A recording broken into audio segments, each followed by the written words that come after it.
Mimi nataka niwaeleze ndugu zangu, najua ya kwamba mimi ni kiongozi wa chama ya UDA katika Kenya Kwanza, lakini mimi nataka niwahakikishie wana ODM, kulingana na matakwa ya Baba, because Baba believed in political parties, he built the largest political party, ODM. I want to tell you, we will respect ODM. We will support you to hold ODM together.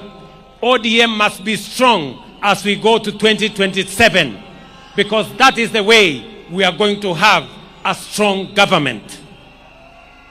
Political parties are the foundations of any meaningful democracy. And therefore, the future of ODM, the strength of ODM, the well-being of ODM matters a great deal to me, because that is how we are going to have a strong nation, by having strong, vibrant, national political parties.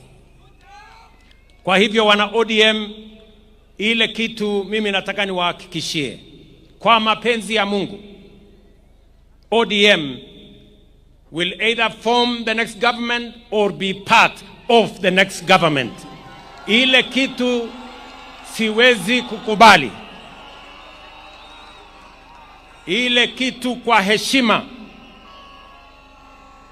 heshima ya huyu shujaa wetu, ile kitu siwezi kukubali, na nitafanya juu chini, Mungu anisaidie, ni wale ambao wanataka kung'oa chama ya ODM na kwenda kuchezea karata ya upinzani kule nje. Hiyo haitawezekana.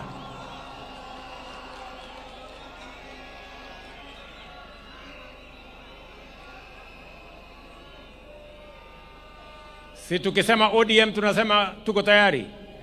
ODM. ODM. ODM. Muko tayari? Muko tayari? Tuunde serikali 2027. Mimi nataka niwaeleze hivi. Baba